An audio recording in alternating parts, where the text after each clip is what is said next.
Welcome to episode 50 of Meet the GIMP.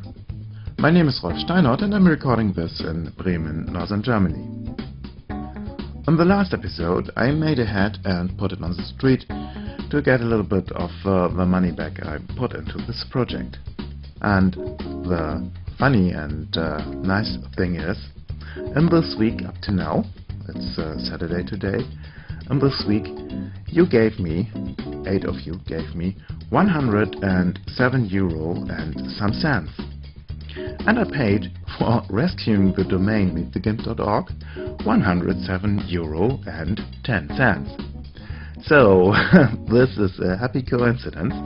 Thank you very much for the money, and all the money that comes in from now on will go into paying for the service and so on. I think it will be a little bit more expensive than I paid up to now, but I don't know how this works out. Marcin has not said up to now what he wants to have for the server.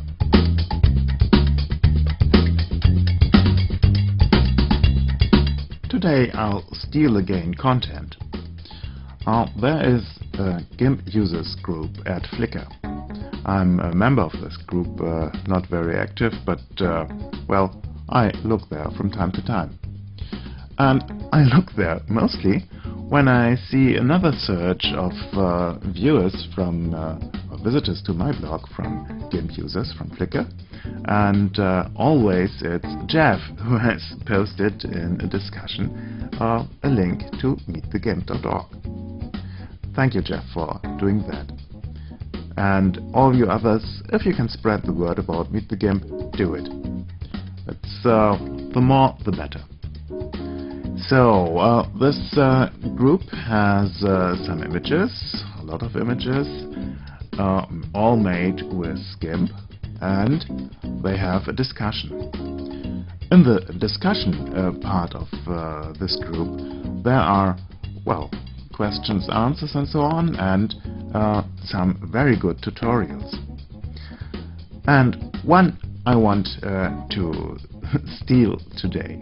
I want to take the information from there and work with that. So it's made by Shelley and Roy, and it's called Creating Comic Look Like Art from a Photo. Let's look.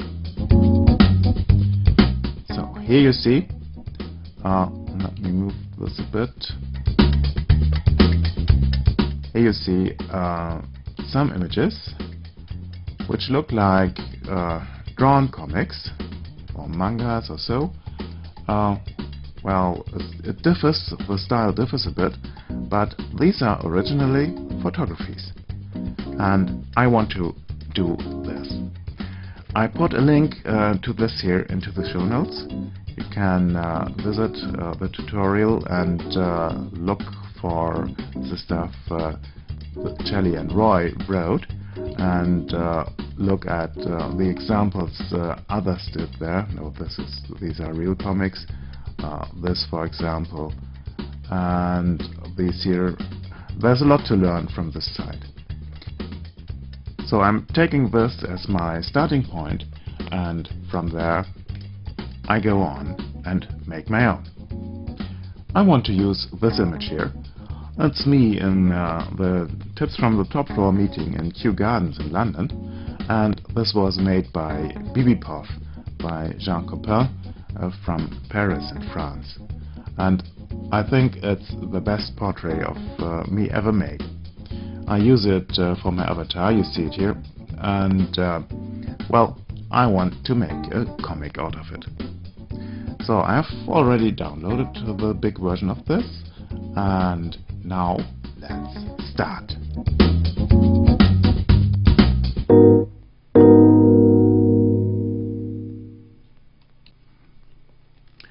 In the beginning, I'll do something that I always forget to mention. I do it when I'm not recording the show, but if I'm recording the show, my thoughts are, so far distracted that I forget to save the image before doing anything to it. So I go to File and save as and save this as comic.xcf.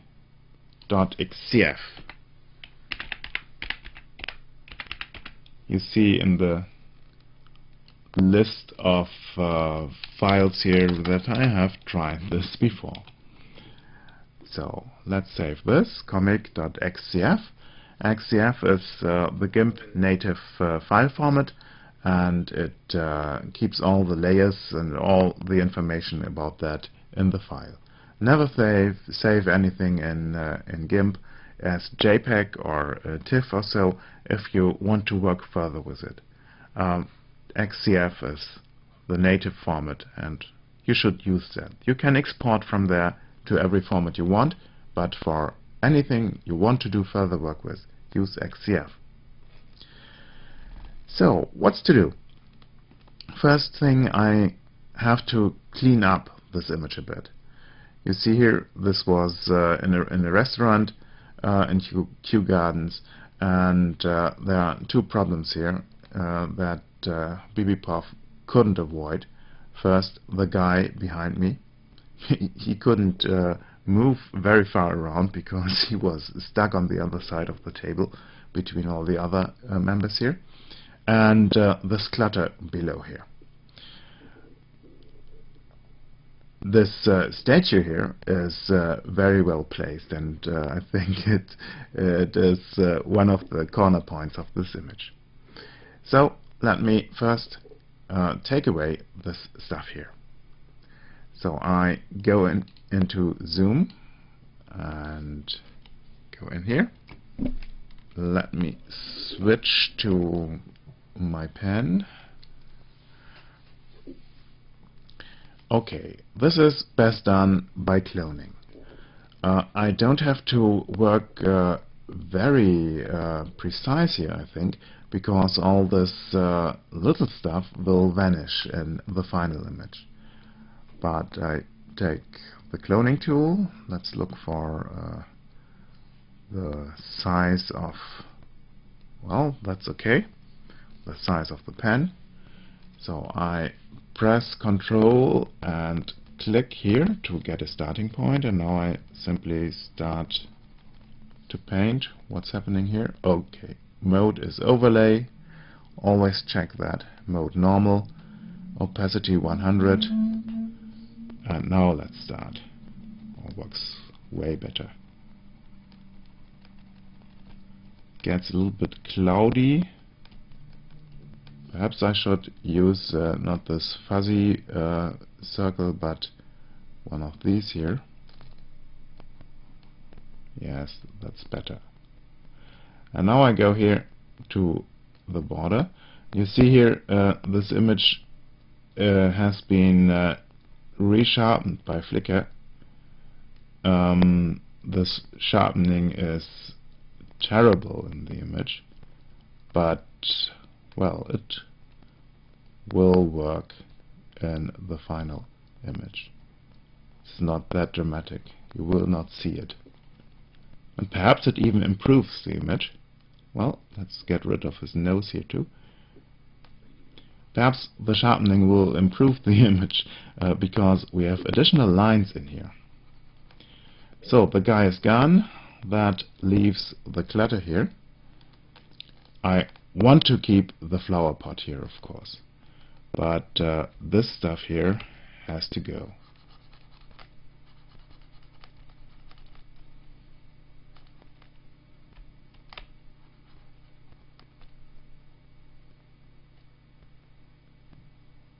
I'll take care of this border of the flower pot in a moment.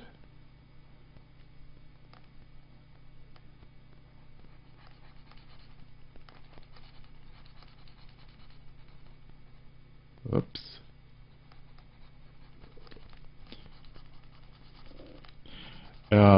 If I would keep this image in this way, you would see these traces of cloning, but they will vanish when I switch the comic mode on. So now let's do a bit about the flower pot here.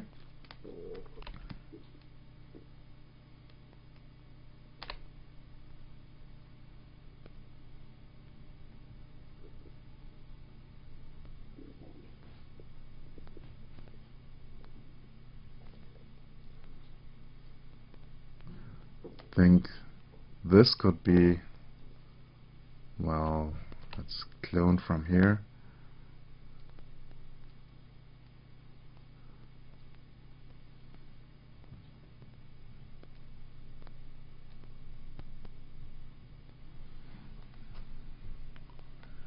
Not very convincing in this zoom step, but I think it will work.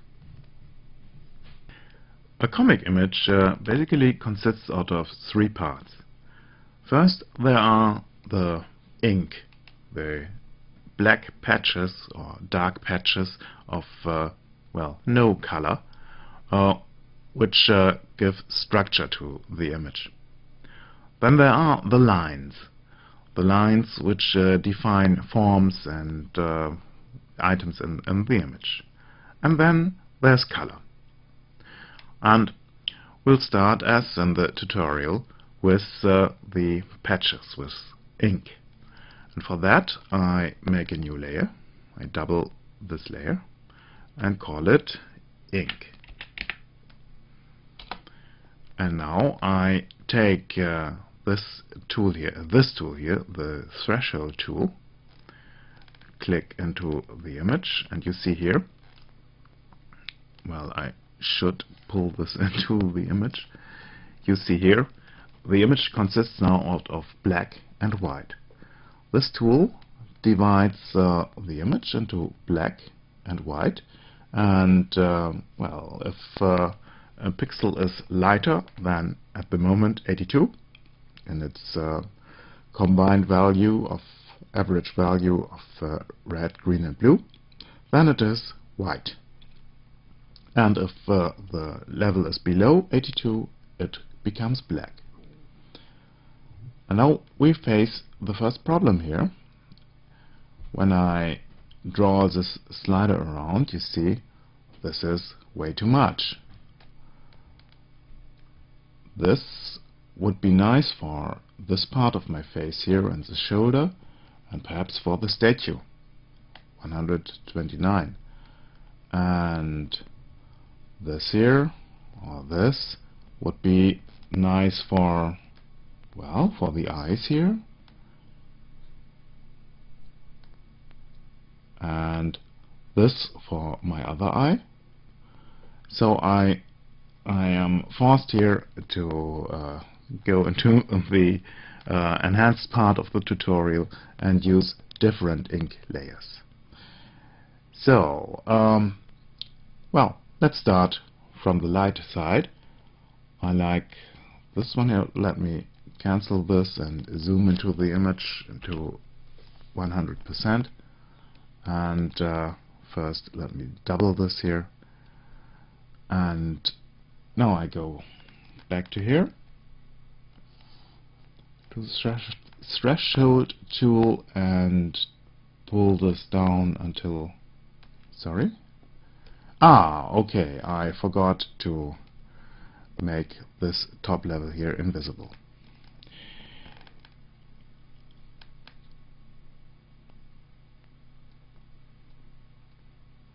I think this is good for this part here of my face.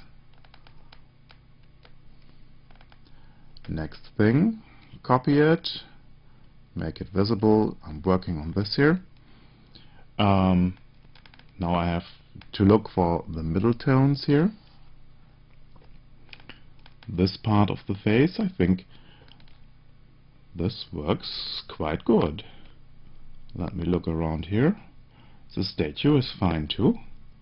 This is good, has a good definition here. My hand, perhaps, well, this is a funny thing. You see the lines of my hand here, but it isn't there.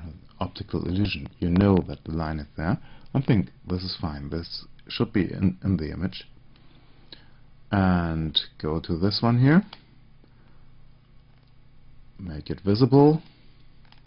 And now I want to look at the bright parts to get a little bit of definition here and to this part. I slide this up.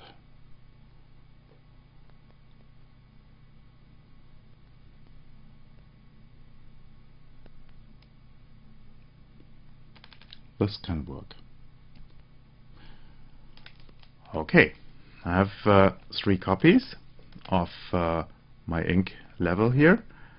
This is ink light,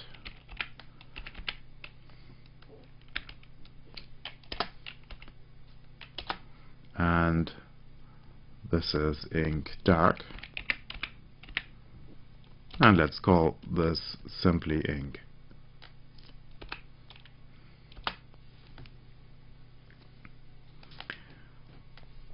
Now let's look at the 3 and look which one, which one is to use mostly, and I think it's this one. This is a good base, this is too light, and this is too dark. So I'm using this here in the bottom, and I add a layer mask to the dark and the light one. I add a layer mask in black, fully transparent, so everything here gets invisible. And I add a layer mask here, also fully black, invisible. And now it's drawing time. When I draw white on this layer mask here, it's selected, you see the white border. When I paint it white on it, this part of the image will be revealed. So I'm using a brush here. You select the brush, mode is normal, opacity is 100%. I think I shall use, let's try this with a hard brush. And the pressure sensitivity should be the size. When I press the pen onto the surface of my Wacom tablet, the dot will be larger. So my foreground color is white. Okay, then let's start. I think brightening up has to be done here. I press 1, select image first, press 1 for 100%. And now let's start. This is too small. Just scale this a bit up.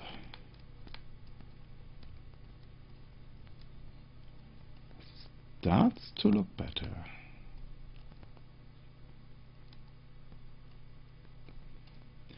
But perhaps a bit too bright. Perhaps I should make an additional copy which has information for here, like this here, structured like this here, but because this is either too white, you see it here, it's either too white or too black. So this can work here, and I can work here only with yes or no decisions, because every time I have a gray in here, well, it makes no sense. This has to be either black or white. So let me switch with an X, the black and white, and let me paint this over again here. Why should I? Let's leave this out here. I can put the next layer above that. So this seems to work.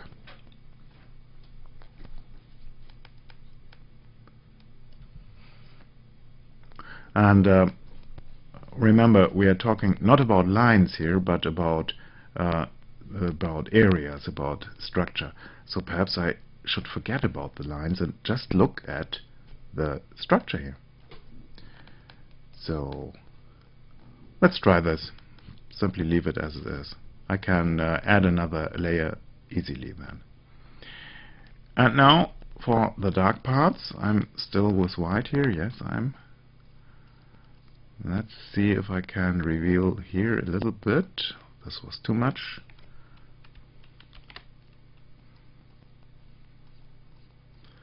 A little bit of more of my face.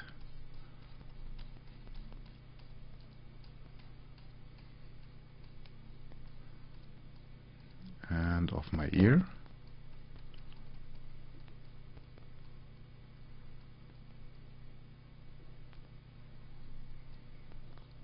Well, I have to look for that there. That's too dark, I think.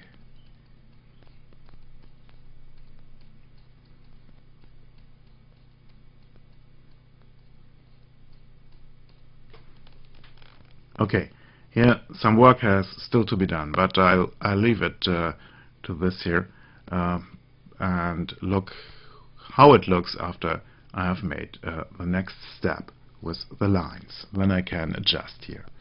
This has to be brightened up and so on. We'll look at it then. The next step is to add some lines, and this is done by again doubling the background layer, putting it on top, and naming it lines.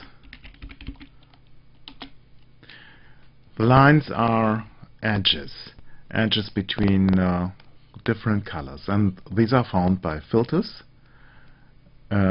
Then we have edge detect, and here I have difference of Gaussians. This is difference of Gaussians edge detect. And the relevant slider is this one here, radius. And if you go down, the lines get finer. If you go up, they get wider, and you get more of the details in the image. I think for this one I would prefer something around this here, 10. In the tutorials they say you can go up to 30 or so. Let's try this here. You see, you get then really areas here, not edges, but areas. So 12 would give this here.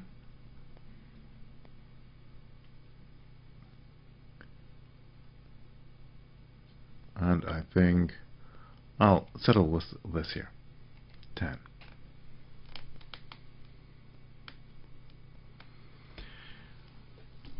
Now I set the layer mode of this one here to multiply. And for the further point of colorizing, I laterally need to reduce the white of this here. But that's in a moment. Now let's just check out if we've got this up to now right. So if I switch the lines on and off, you see here there is some definition in here that isn't there if the lines are switched off. I deselect the dark ink, and the light ink should be in there. You see the structures that I wanted to have in with my dark ink, they are now in here with the light, with the lines, sorry. So perhaps I'll leave it looks better with the dark ink only switched off, with the dark ink switched off. Well, in the tutorial they now combine these layers here, but I found this isn't necessary. They just merge them down to the lower layers, but I think I leave it at this, because then I can change below here something and it will be in the final image. Next step, as I said, I have to reduce the white here. This is done with the levels tool, and I reduce here the level to about 240. Let's do that. And now you see, if I switch this off, I have a gray background here and a little bit of color information in here. For getting the color in, you've guessed right, I always duplicate the background layer. I name it color and put it on top of the stack, and I set the layer mode to color. It's again out of the image. I've set the layer mode now to color. You see, the image has got a little bit of color in here, but I want more saturation, and this is again done with, I can copy this here, with a layer named saturation, and the layer mode set to saturation. And here we are. I think this already works. I have here a nice statue. My face is, well, it could be have be a little bit more flatness in the colors here. Well, the hand is, that is not comic. I'll look where this came from. I can now start to play with the sliders. Going down with saturation gets a little bit flatter, more like watercolors.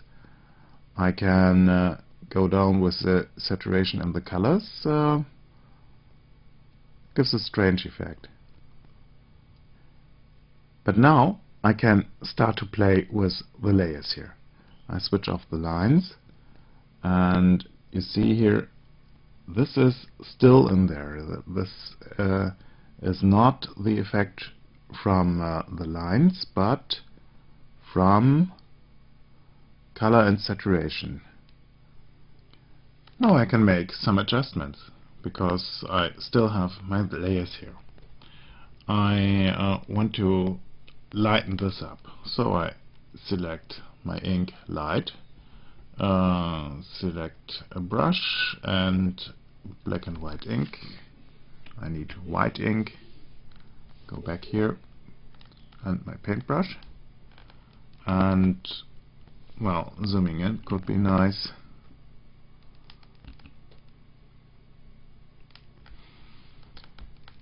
And getting the brush a little bit smaller, and now not that small. I start a bit on the eye here.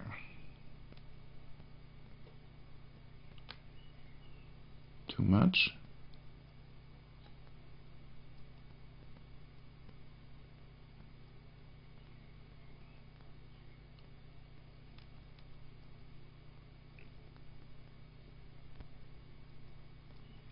This is better. I can now reduce this a bit too here. I think this is too much. You can imagine there can be a lot of modifications you can make to the image by changing these areas here.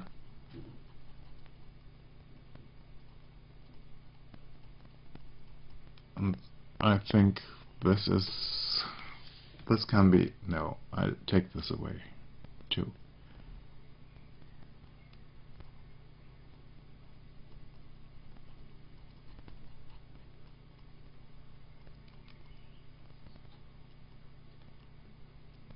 Looks like hair, and definitely have no hair there left.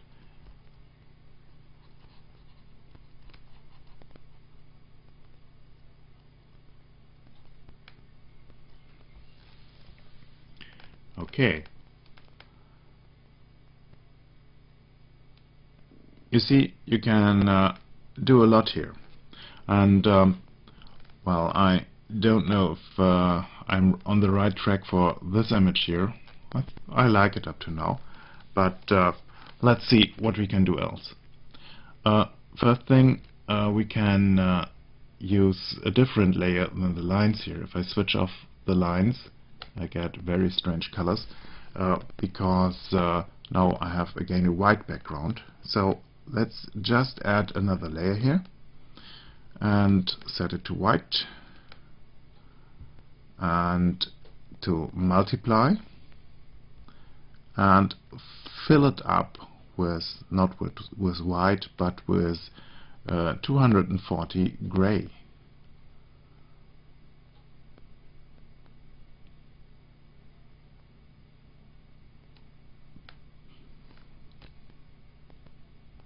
You see, now I've got nearly the same image as with my lines here, We switch them on. I have the lines information taken out, but this comic effect is still in. I can look what's better. This one here with details in it, or this one here with less details in it. Let's try some different tricks. I can double the color and the saturation layer and do something with them. Here I just try to get the details out of this. I go to Filters and Blur and Gaussian Blur. And here I choose a value. Well, let's think this is too much. This could be nice. You see that it has gotten a little bit smoother, and we have here a bit of a halo, like painting with acrylic paint over it. Let's do this on the saturation copy too. Filters, Repeat, Gaussian Blur. And now I have a really flat image, flat colors. Perhaps I should switch back on here the original color. Well, I get a strange effect here. If I'm using the blurred saturation, let's rename this into blur. Saturation blurred, and the color blurred. If I combine the blurred saturation with the unblurred color, I get some off colors here. Looks quite a bit strange. I would like it if it wasn't especially on my nose here. So switching this back on, and I have this effect here. You can imagine if you reduce the blurring, you get sharper details and so on. This is a real playground. You have a lot of possibilities here, how to do this, what to do, what to tinker with, and if you work with these effects here, I think you can spend the whole summer or winter if you're in the south with this. It's really fun to do this. And I want to say thank you again to the both authors of the original tutorial with this. Shelley and Roy, you have done a tremendous job. I'm not so happy with both versions of this image. Here I like, for example, this structure here, and the flower and the statue, the pot here. I don't like all the details in here, and in my face. This could be a little bit more flat. In the blurred one, I like these areas here. This is, well, we could talk about that, but I don't like, for example, here, the flower is completely blurred away. So the solution for this, combine the two images. And I think I'll start with this one here, because I like the overall appearance of this more than of the blurred one. But I switch these on and add layer masks to them. I add a black layer mask, full transparent, and here also. And now I'll start working on the saturation layer mask. I have switched to white and to a paintbrush here. And now I'll just paint over the parts, sorry, well, yes, I'm on the right spot here. I just paint over the parts where I want to have a little bit more flatness in the image. this will look a bit strange because now I have the color layer not switched on where I paint over here. You see here, oh, you see also my machine is at its limits. And let's do this here also. I'll come to the other layer in a second. See, my nose gets funny again, and especially the ear.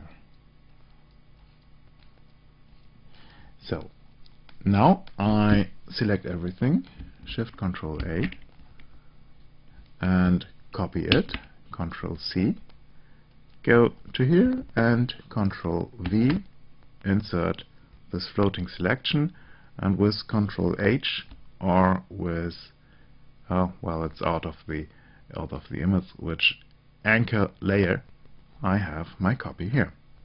And now you see no more funny nose, but a face that looks a little bit more painted, and also here. So you can copy these layer masks too. And I think I'll leave this image at this here. I think it's quite a nice example. Can well, I'm not leaving it, I'm just playing again with the sliders, and this can go on for hours, but I don't have really the time. I have to write some great papers now. Let's recap this. You first copy the image layer and make an inked image with the threshold tool. Look for areas which you want to have black or very dark. Then you copy the base image again, the layer, and make a line layer with the edge detect filter. And then you set the layer mode to multiply.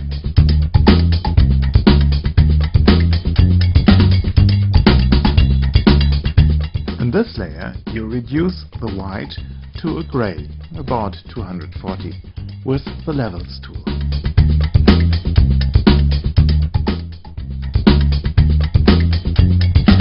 Then you copy again the base image and make a color layer. Set the color mode to color.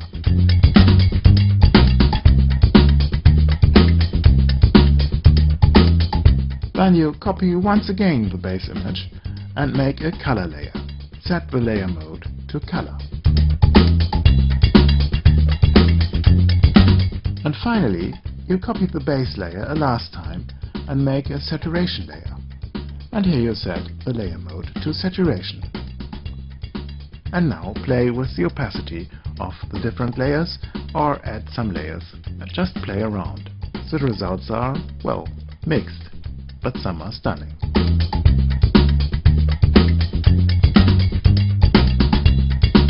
With this, and again a thank you to the GIMP community at Flickr, I say goodbye, up to next week. Oh, by the way, the math behind this, I don't cover this now, I think. Goodbye.